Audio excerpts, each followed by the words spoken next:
اعوذ باللہ من الشیطان الرجیم بسم اللہ الرحمن الرحیم اللہم صلی علی محمد و آل محمد وعجل فرجہم اجمعین۔ اللہم صلی علی محمد و آل محمد۔ آپ کے سامنے بی بی جان دوسری دعا لے کر حاضر ہوئی ہیں۔ اللہ تعالیٰ آپ کو اپنی حفظ و امان میں رکھے اور کوئی پریشانی، کوئی دکھ، کوئی بیماری آپ کے اوپر نہ آئے۔ اللہ تعالیٰ آپ کو اس نبی کے صدقے میں جس کے بارے میں درود و سلام کے سلسلے میں آپ کے سامنے دعا پیش کی جا رہی ہے، اپنے ہر پریشانی، دکھ، بیماری، آفت، مشکل سے محفوظ رکھے۔ تمام تعریف اس اللہ کے لیے ہے جس نے اپنے پیغمبر محمد صلی اللہ علیہ وآلہ وسلم اللہم صلی علی محمد و آل محمد کی بعثت سے ہم پر وہ احسان فرمایا جو نہ گزشتہ امتوں پر کیا نہ پہلے لوگوں پر۔ اپنی اس قدرت کی کار فرمائی سے جو کسی شے سے عاجز نہیں ہوتی، اگرچہ وہ کتنی ہی بڑی ہو،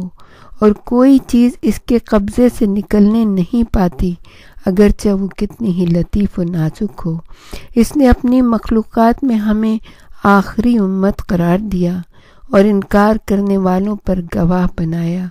اور اپنے لطف و کرم سے کم تعداد والوں کے مقابلے میں ہمیں کثرت دی۔ اے اللہ، تو رحمت نازل فرما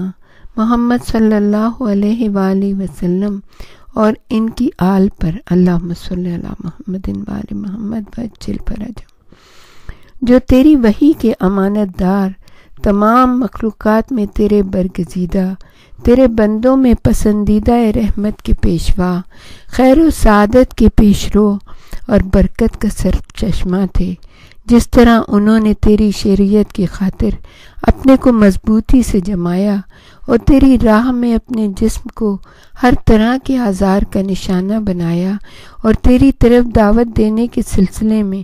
اپنے عزیزوں ہی سے دشمنی کا مظاہرہ کیا، اور تیری رضامندی کے لیے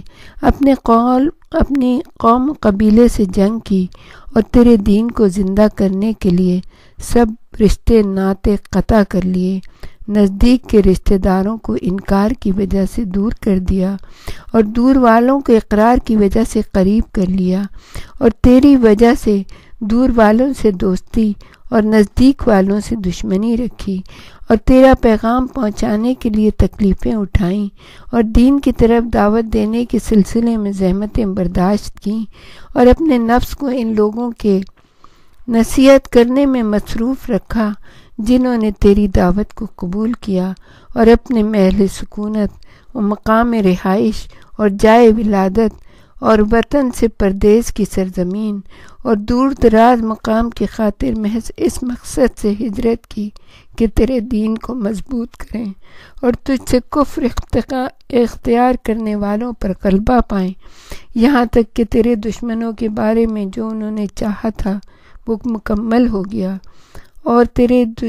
دوستوں کو جنگ و جہاد پر آمادہ کرنے کی تدبیریں کامل ہو گئیں، تو وہ تیری نصرت سے فتح و کامرانی چاہتے ہوئے اور اپنی کمزوری کے باوجود تیری مدد کی پشت پناہی پر دشمنوں کے مقابلے کے لیے اٹھ کھڑے ہوئے، اور ان کے گھروں کے حدود میں ان سے لڑے، ان کے قیام گاہوں کے وسط میں ان پر ٹوٹ پڑے، یہاں تک کہ تیرا دین غالب ہو گیا، تیرا کلمہ بلند ہو کر رہا، اگرچہ مشرک اسے ناپسند کرتے ہی رہے۔ اے اللہ، انہوں نے تیری خاطر جو کوششیں کی ہیں، ان کے عوض انہیں جنت میں ایسا بلند درجہ عطا کر کہ کوئی مرتبے میں ان کے برابر نہ ہو سکے، اور نہ منزلت میں ان کا ہم پایا قرار پا سکے، اور نہ کوئی مقرب بارگاہ فرشتہ اور نہ کوئی فرستادہ پیغمبر تیرے نزدیک ان کا ہمسر ہو سکے، اور ان کے اہل بیت اطہار اور مومنین کی جماعت کے بارے میں جس قابل قبول شفاعت کا تو نے ان سے وعدہ فرمایا ہے، اس وعدے سے بڑھ کر انہیں عطا فرما۔ اے وعدے کے نافذ کرنے والے، قول کے پورا کرنے والے، برائیوں کو کئی گنا زائد اچھائیوں سے بدل دینے والے، بے شک تو فضل عظیم کا مالک ہے۔ اللہم صلی اللہ محمد وآل محمد۔ پروردگار یہ دعا تو ہمارے حق میں بھی قبول کر لے، ہمیں بھی اپنے نیک بندوں میں شامل کر دے، ہمیں بھی محمد و آل محمد، اہل بیت محمد کے چاہنے والوں میں سے قرار دے دے، ہمیں بھی اس ہستی کے اعوان و انصار میں شامل کر دے جس کا انتظار پوری دنیا کر رہی ہے۔ اللہم صلی اللہ محمد وآل محمد وعجل فرجہم۔